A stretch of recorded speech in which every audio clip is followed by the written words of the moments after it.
Hi, I'm Dr. Gemma, and welcome back to Cognitive, the Knitting Psychology podcast. Cheerfully and somewhat irregularly in business since 2008. Segments today may include what's on my hooks, needles, and spindles, a strategy, something I really like, put a lid on it, oh shoot, and blather. So sit back, put your feet up, pick up your knitting, crocheting, spinning, weaving, or dyeing, or any other yarny thing you're doing, and get ready to enjoy. Hello there, it's Dr. Gemma, and this is episode 79 of Cognitive. Welcome back. Comments are welcome.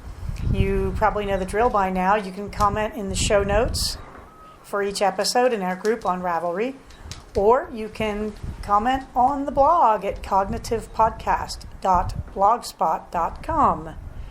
In the meantime, in the warm thanks department, I wanted to thank Read Knit Snark, which has got to be one of the greatest names I've ever heard on Ravelry, who recommended the Cecilia Lake romances. She says they're very low-key and they're not violent or anything else. They're kind of cozy romances as opposed to my typical cozy mysteries. Thank you for that. Someone else sent me a long list. I'm thinking it's Black Moon Dog, but I'm not sure that I'm right about that. A while back, and I have to go back through the notes and find those too, because I'm always on the lookout for good new reads. Also, Read Knit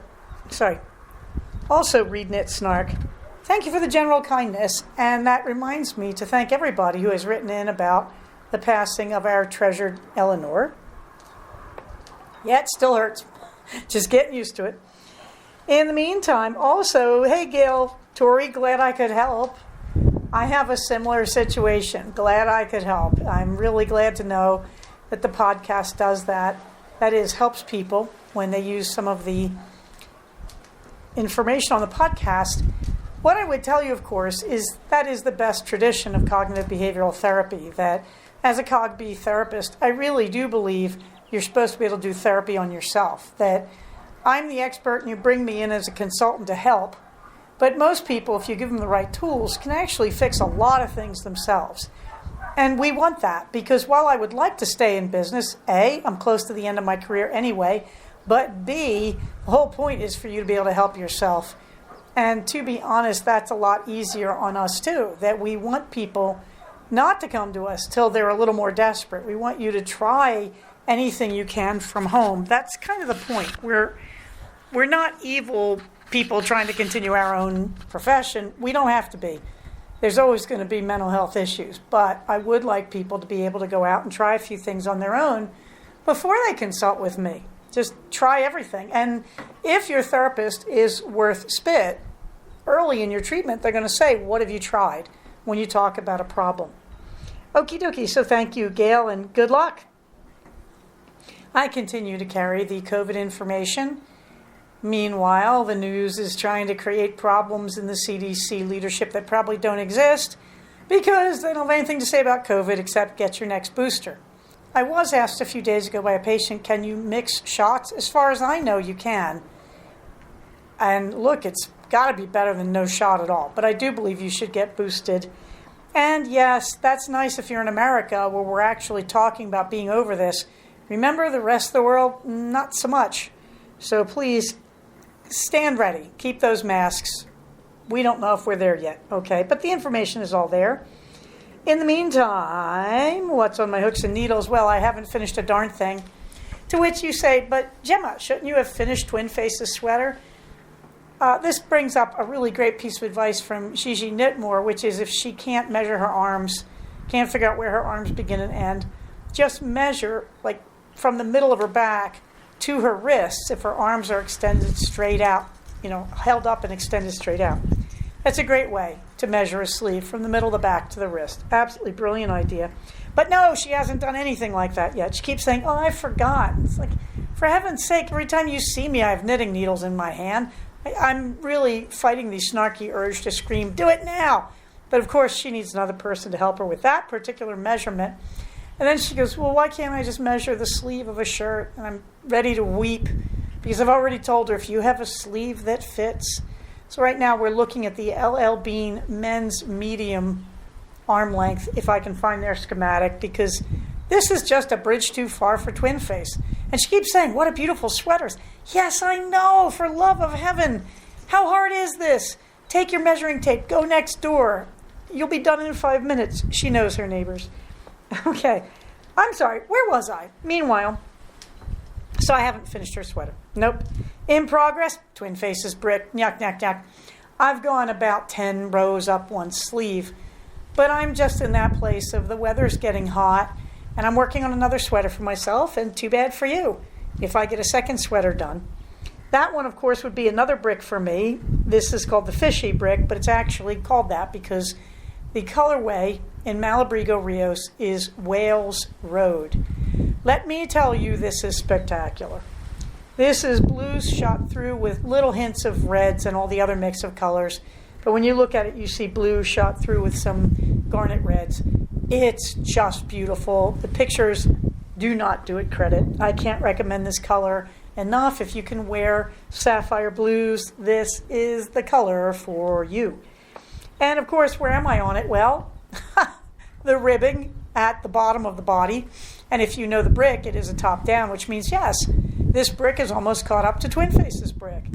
And if she doesn't send me the bloomin' arms, this will be the second brick I've completed for myself before she gave me her arm measurement. And you know what? Don't care. I have 4 skeins of Rios set aside, sitting on one of my boxes in the study that will be her vest for our birthday in September. Why? Because I know Twin Face. It's May. She hasn't given me the measurement. What do you want me to say? This is obviously going to be her Christmas present. Not mine. Not the one in Wales Road, the one in Ceretza. So, okay. Whatever. Eventually, of course, I will look up the schematic from LL Beans. I'll probably be able to find it online somewhere. And I will just make the bloomin' sweater for her. Finish the arms, mail it to her. I'm not doing that mail it to her and then wait for her to send it back thing. She made me crazy the last time. And what really made me crazy was, I sent it to her. She tries it on. Okay, we do all the right stuff. She sends it back much, much later. And then she gets it and she's like, I really love this. This is a great sweater.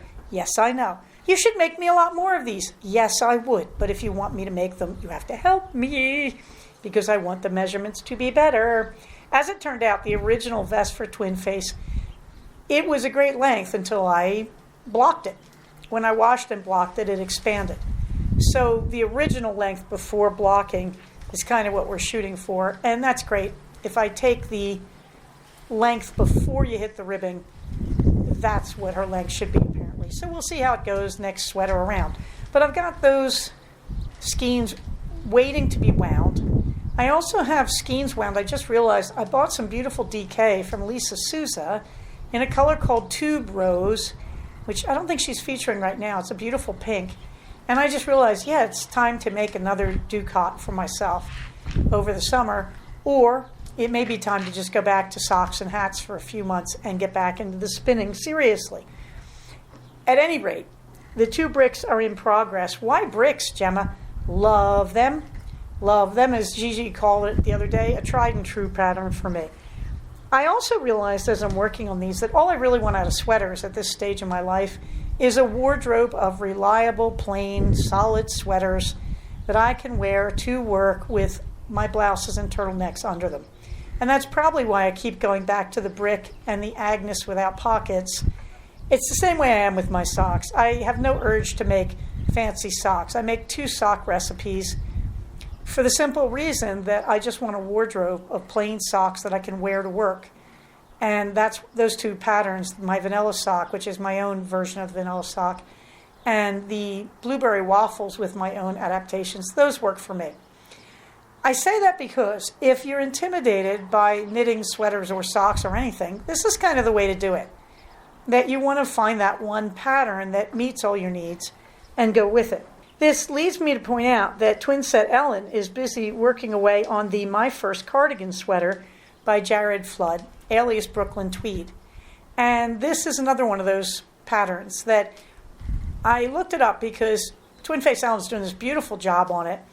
And if you look at the original pattern, there's one version that's white with blue stripes that a woman is wearing with buttons, And Ellen has picked up that pattern, but she is using mini skeins or leftovers, I don't know which. She's using white stripes, and then between them, the broader stripes, she's working her way down a series of colors. I'm looking at this and thinking, this could be my next row mule. This is a great way to use leftover yarn from other projects and just blend them in with the white stripes or a black stripe or something like that between them. The pattern itself, the only problem I have with it, $11 for the pattern. I mean, let's be honest, you could buy 2 knitting magazines, each with about 20 patterns in it. However, number one, I'm really not going to get after indie designers for what they charge because they're kind of exploited by the magazine and book market in many ways, in my humble opinion. So, if Jared can get away with selling his stuff at that price, I am totally behind him. I really am. And I feel this way about the indie dyers with their yarns, that even though I really can't afford most indie dyed yarns, if I want to make a sweater, I really get that they're trying to do something special and unique. And you can't just get that off a shelf at Michael's. Or the same with, a pattern by Brooklyn Tweed. These are really good patterns. That's just not cropping up everywhere. To add to that, apart from my concern that individual creators are somewhat exploited, and also their patterns are always being ripped off by the big yarn companies. So, apart from that, I can't blame them if they hike their prices because they're not getting paid for what they're doing, guys. And also, they're indies and they're trying to change the world one new thought at a time. The pattern companies just keep regurgitating the old stuff. So no gripes there, and I want them to be able to make a living. And again, what does Jared Flood have to worry about? That some other big name yarn company is going to come up, pick up his pattern, change 5 lines so they protect copyright, and then they basically reissue it on their website for $1 or for free.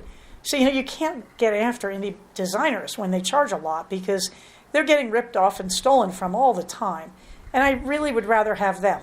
I really think that they have unique minds, and I want them to put out their stuff.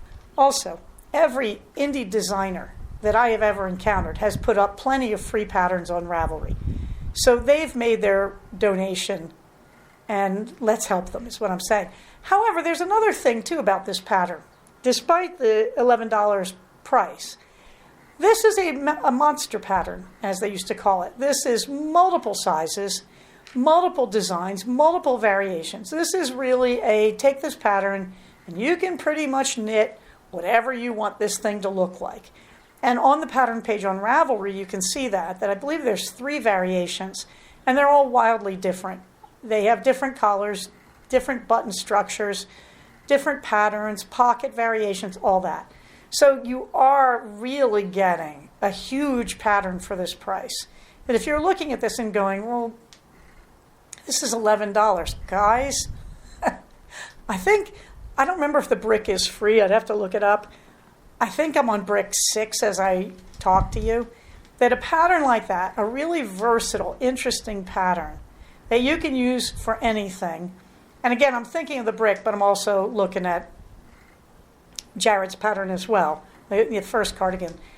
A pattern like this, you're going to use and use and use and use and use. This isn't a one-shot deal. Most of the time, you pay $1 for a pattern, you make it once, you say, okay, I made that pattern. Now, a lot of knitters are like that. There are knitters who don't repeat. I'm not one of them. I love a pattern that has worked for me, and I always want to go back to it. Sure, I get bored with them. Right now, I'm on a hiatus from my socks because I was making a pair of socks every month.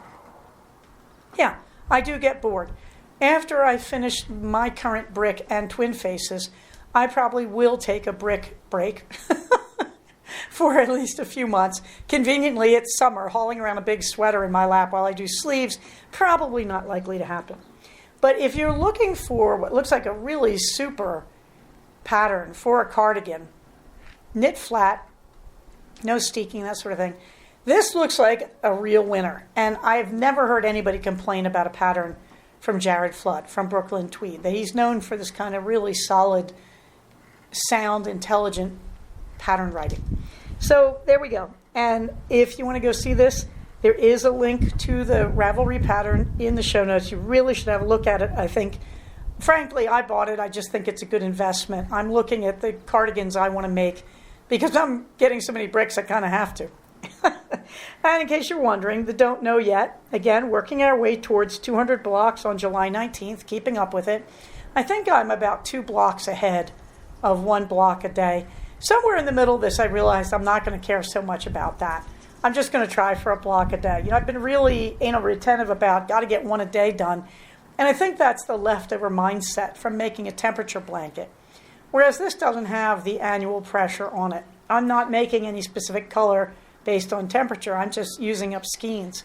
It is disturbing how many of these blocks I have. My study is slowly filling with bags of blocks, and I'm enjoying it. Often when I finish 1 block, I'll start the block for the next day because once you have chained it and done another row and then checked it against my sample block to make sure all the sizes are right, that's actually the most work you do. So if I have a little extra time, I'll start the next day's block. So at the next day, if I don't have time, it's kind of a no-brainer to just finish the block. Just a tip. The Noro Hearts scarf, the Pennsylvania Dutch embroidery, waiting for Mammoth, as am I 2 weeks away. Some very good news on that, too, but I'll come back, I think, in the blather if I remember it. Okay, what else have we got? Lisa Souza Yarns, link in the show notes, is doing a no shipping cost sale right now. Lisa has tremendously good prices. I mean, not even as an indie dyer, she has tremendously good prices for really high quality yarn. As an indie dyer, she has exceptional prices. And she's not charging shipping. So you should hop on over there and buy some nice things from her. In the meantime, I am not spinning. So let's get on to... Actually, do I want to do... No, let's do the strategy. That's what you're all here for. The strategy, again, we're talking about emotional management. How do you maintain yourself over the long run when you're not in distress, but you want to just take care of yourself? This is basic self-care 101, but somewhat dialectical behavioral style. Yes, I've left up the diagram of the ACT hexagram while we're at it because it's easy for me to talk and relate it to that. So this week's topic, of course, is your finances. Finances are a pretty interesting thing when you're a psychotherapist. Apart from the fact that everybody thinks we're paid a lot more than we're paid. I mean, the interesting thing is your patients are very hedgy to talk about it with you. It's a topic that affects everybody, and yet people get anxious talking about it with their therapist. There's a number of reasons. My generation, we were taught that it's coarse or rude to talk about money with people unless they're a financial advisor. Other generations, that's not the problem so much. But the other obvious one is going to be if you're paying out of pocket to your therapist, if you're paying a copay, or if you're paying fully out of pocket because you don't want a record behind in some insurance company. At moments like that, patients don't want to talk to us about the money because it can sound like they're trying to negotiate a lower session cost with us. Number one, we can't negotiate the copay fees. We're not allowed to by law, and we sign an agreement. Now, doctors do that all the time, medical doctors, but that's their business. I don't go there. But when you are a therapist, they take it very seriously that you do not overcharge the copay. So you can't charge an excess fee. So no, you're not negotiating. If you're seeing me on insurance, it's not negotiation. If you're paying me out of pocket, does it feel like negotiation? Sure it does, but a lot of therapists do not do their own billing, including me. I'm in a group practice for that reason. That as part of the group practice, I give up some of my income to pay for front desk who does our billing. So you're not negotiating with me. And if you're thinking about talking to your therapist about finances, that's a reasonable thing to ask. Is, can I talk about this? I am not trying to make you charge me less. Or, you give your therapist a chance to say, I have nothing to do with the billing, which is one of the nicest things in my career you can say, let me tell you. So people feel awkward talking about the money, but money has a huge effect on us in terms of how our mood is running. Nobody feels good if they're afraid the lights are going to be shut off or the mortgage isn't getting paid or their partner isn't pulling their weight with the finances if you're both working, things like that. And the other one you run into is I have a partner at home caregiving our child, and I resent it because I feel like I'm doing all the heavy lifting. There's a lot of variations on this. But as you can tell, these are major therapeutic issues. This is not a small thing. If you're afraid you're going to lose your home or you feel taken advantage of in your marriage, these are issues that actually do have to come out in therapy. Having said that, I am not a financial advisor, and that's what your therapist should say back to you. Your therapist should say, have you considered a financial advisor? Have you considered talking to your bank, your mortgage holder? What would they take? It is very reasonable to use the financial advisors at your bank. If you're looking at setting up a retirement plan, that's your first stop. With that in mind, remember, they work for your bank, so they're going to try to get you to buy their products. But they still can give you very, very useful advice. The other thing about finances is there is a lot of help out there, and people panic and don't realize this. My parents didn't teach me diddle about financial reality. It is really bizarre, but they didn't. I learned it when I ran a business after my father died. You kind of learn right in your face that way.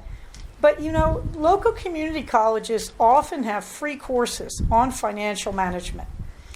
There are places like banks that may do occasional weekend seminars. Often banks and libraries will have programs on how to balance your budget, how to balance your checkbook, whatever. There are apps all over the internet on financial self-management. I can't even remember. I've used so many of them. I used to love pennyhoarder.com. They kind of sold out, so they're very commercial now, and they support like 5 banks or businesses, so they're not as useful as they used to be. But they're a good model of the fact that if you search for financial management applications and if you search websites, you're going to find a lot of them. There are also a lot of podcasts on this. The other piece of basic financial management that nobody seems to say is pay your bills. That you put aside a little bit every day and you pay your bills. And that's really challenging. We're encouraged to live this life on credit, at least here in America, and it's not a good idea. And the other thing is when you're young, it's very hard to afford life. Frankly, our minimum wage is so low and jobs are kind of lousy right now. Please hear my awareness that this can be sensitive. And again, this is why it doesn't come up in therapy. The other thing is to always try to put aside savings and put it someplace you can't reach it. My favorite variation of that is certificates of deposit in my bank. I kept looking to invest and all that, and you needed $10,000. And I finally gave up, started using CDs. It's worked really well for me. I put my money, my savings, into 6-month accounts so that they're kind of frozen and out of reach for 6 months. But those are some simple, basic financial things to think about. What I really want you to get from all this is, number one, you can talk about finances as part of emotional self-maintenance in therapy. Number two, like time management, many people attribute their mood problems, particularly anxiety and depression, to some kind of biochemical imbalance or some kind of mental illness when actually they just need to learn to plan their finances. Sorting out your day-to-day issues like time management and money really have a tremendous influence on your mood. And if a therapist tells you that's not true, your therapist is an idiot. The third thing I want you to get is there's a lot of information out there to help you manage your money on a basic level. The fourth thing I want you to get, it's not that hard. And every little bit is going to improve your mood. And if you're hearing a thump, thump, thump, my husband's going back and forth. I'm sitting on the porch swing, and he's going back and forth, and he has a heavy tread. So I might see if I can save the thump, thump, thump. In the meantime, what else have we got for you here? Yes, the fluffy books. Haven't watched any more Naruto, but still telling myself I'm going to on Netflix. So I'm sort of carrying it along. The Constant Rabbit. I just love this book. I can only listen to it a little bit at a time, mostly because I have to really think about it. He's bringing out heavy stuff, and he unveils what I would call the fox. And the fox is the guy at the top. There are definitely allusions to Trump in this. But I think overall the fox is about the police and police complicity in racism. Now, the interesting thing is that he's positing the world as being even more racially oppressive against the rabbits than our current world is, I think, against people of color. But I think doing that is a really great strategy because it lets him show the extremes. And if you read the book and you think I'm wrong, my apologies, but it looks to me like he's making that decision intentionally. There's another trick he plays, and he actually gets a lot of comedy out of this, which is really weird in a novel of this gravitas.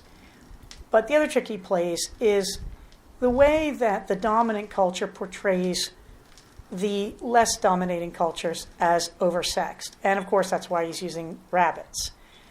And you just have to read it to understand it. I don't want to talk about it too much. But the moment where he tells you, actually, they're nonviolent, and they're more intelligent than humans on the average, although not hugely more intelligent. Anyway, those factors all play together in really intriguing ways. But, I mean, I have to admit, I'll listen to a chapter and I stop and go, okay, what did he just do here? And it's the mounting paranoia in the novel can be hard to take. And Ford is a wonderful novelist. He knows when to give it a break and resort to comedy, which he manages to do. It's just an amazing novel, and I'm hoping people are reading it. I am still reading When Blood Lies by C.S. Harris, and I keep trying to put the link in the show notes, and the link keeps vanishing for reasons I can't explain. So if there's no link in the show notes, you'll know why.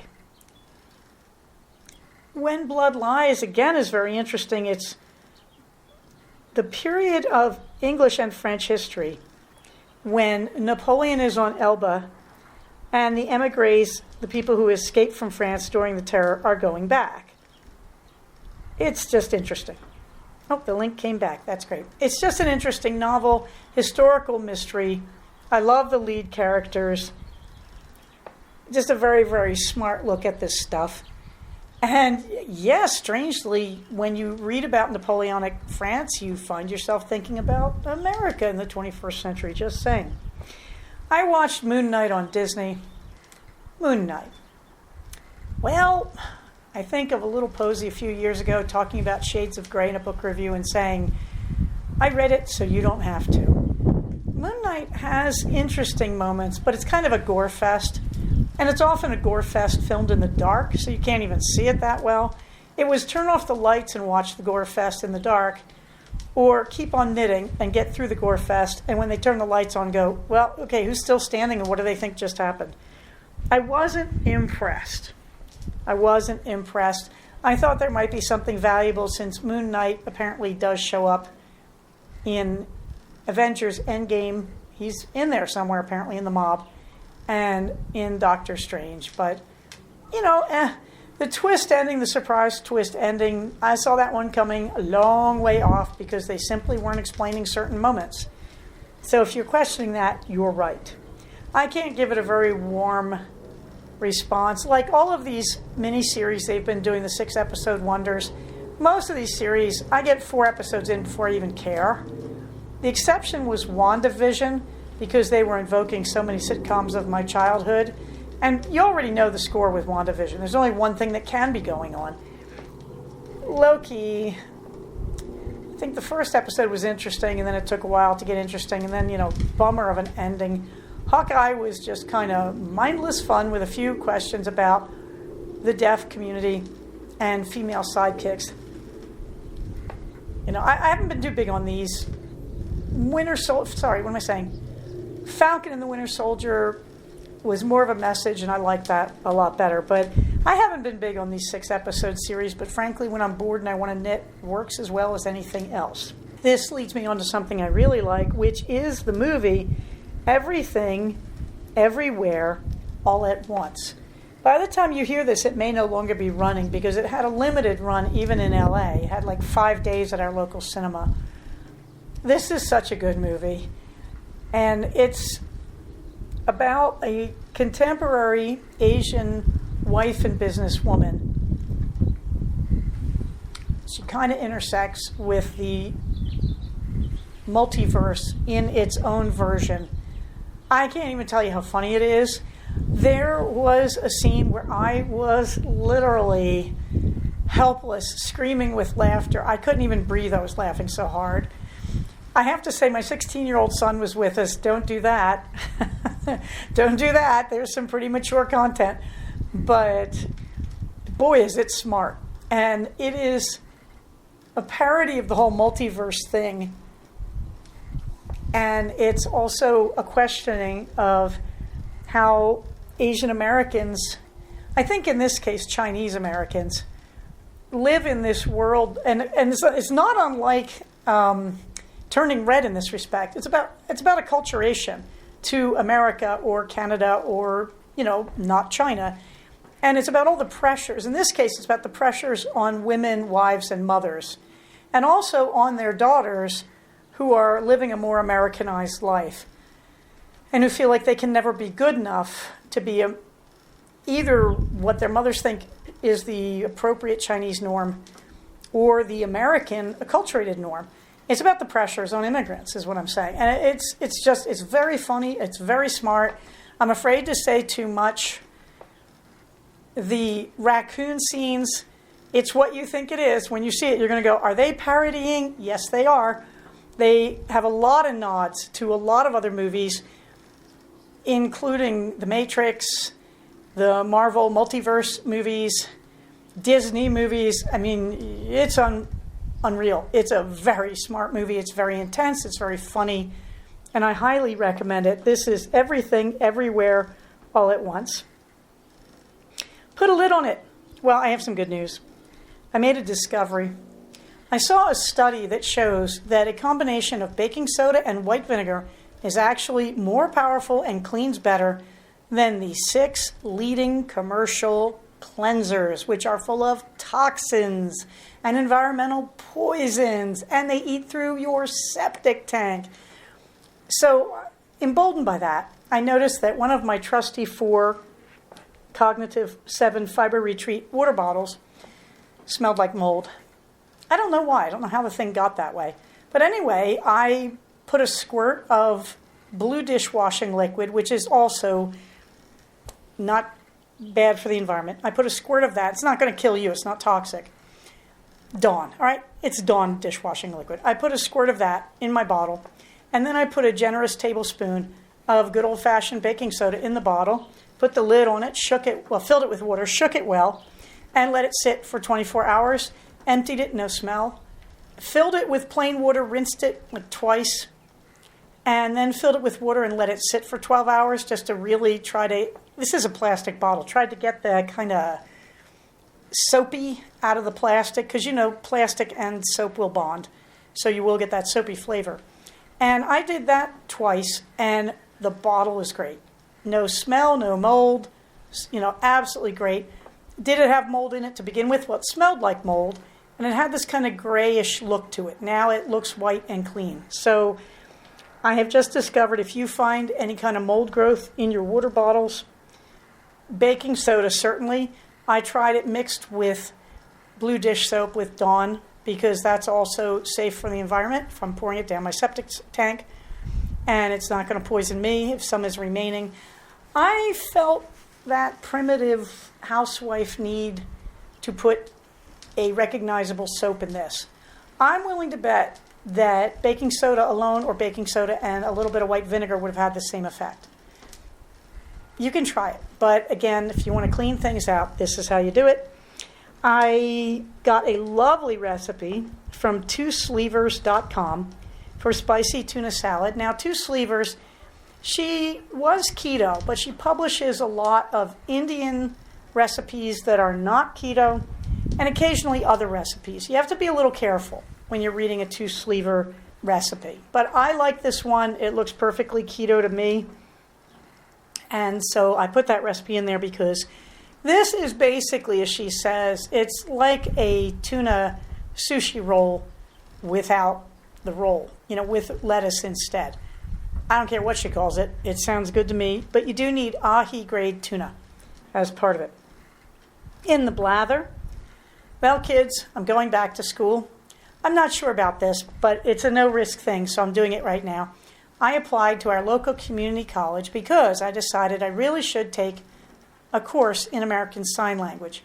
To my endless delight, our local community college has a whole program in ASL and interpreting, including interpreting for the deaf-blind, which makes me very happy at its inclusivity. And the really nice thing, that program starts with ASL 103. 101 and 102 are the equivalent of 4 years of high school ASL, they say. We'll see.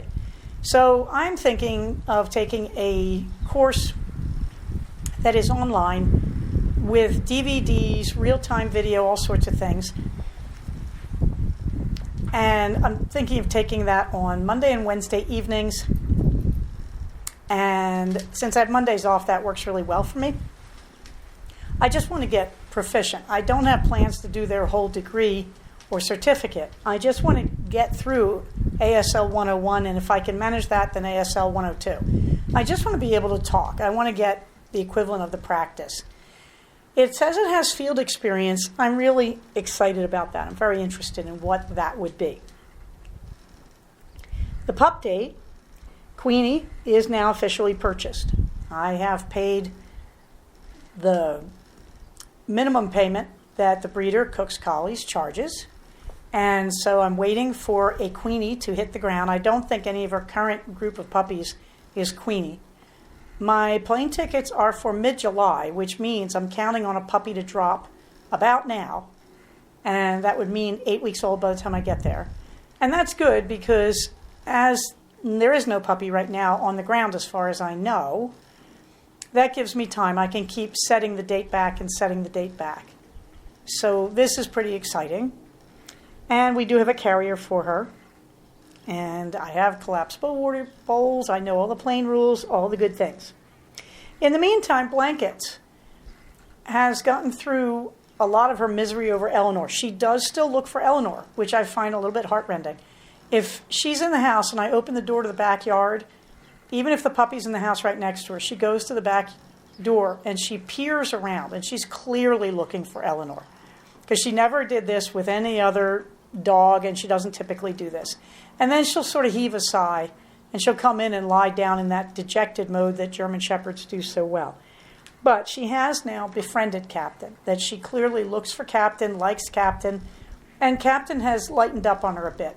Eleanor, by always being angry with Captain, was kind of propagating some sort of fussy fighting instinct in Captain that without somebody nagging her all the time has now gone away. So it's kind of nice. Blankets and Captain are settling down well together.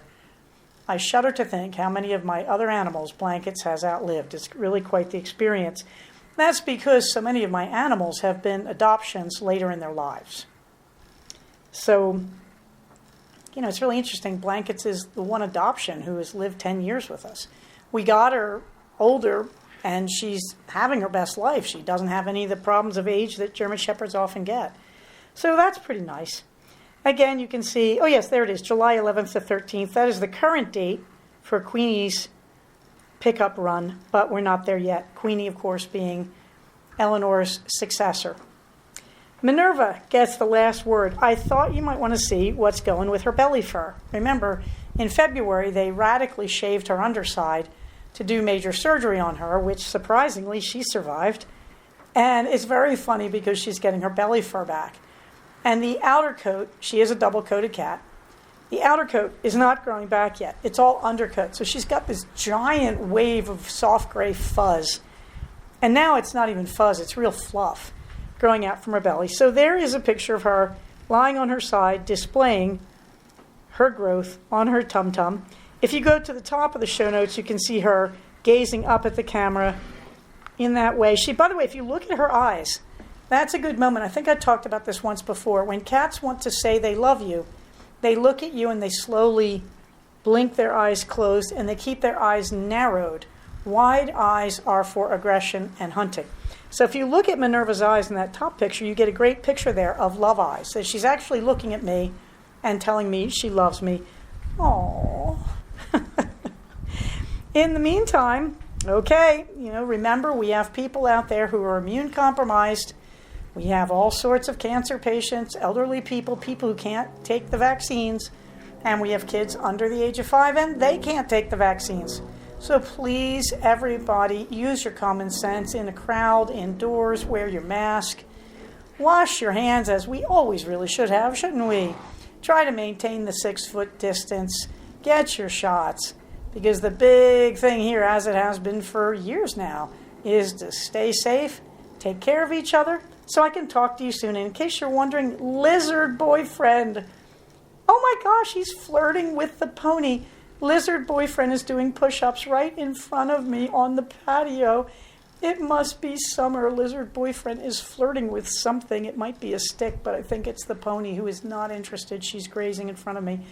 But if those of you who used to listen to my porch swings, if you've wondered about lizard boyfriend, well, I'm looking probably at his great-grandson. He does not have the same markings. He is the same species of lizard, but his markings are noticeably different. So I have the newest lizard boyfriend here on the patio with me. Isn't that lovely? I have to go now so I can flirt with lizard boyfriend. But you all remember, stay safe, take care of each other. Wish you had a lizard boyfriend, and I'll talk to you soon. Bye-bye. So we have come to the end of another episode of Cognitive. Please do not use this podcast to diagnose yourself. If you think you are having a mental health problem, please contact a licensed mental health professional. Show notes for these episodes can be found at cognitivepodcast, all one word, .blogspot.com. Episodes can be found at iTunes under the name Cognitive Podcast, but also can be found posted next to the show notes on the Blogspot page. Thank you so much for listening. Everybody, stay safe, take care of each other, and I'll talk to you soon. Bye-bye.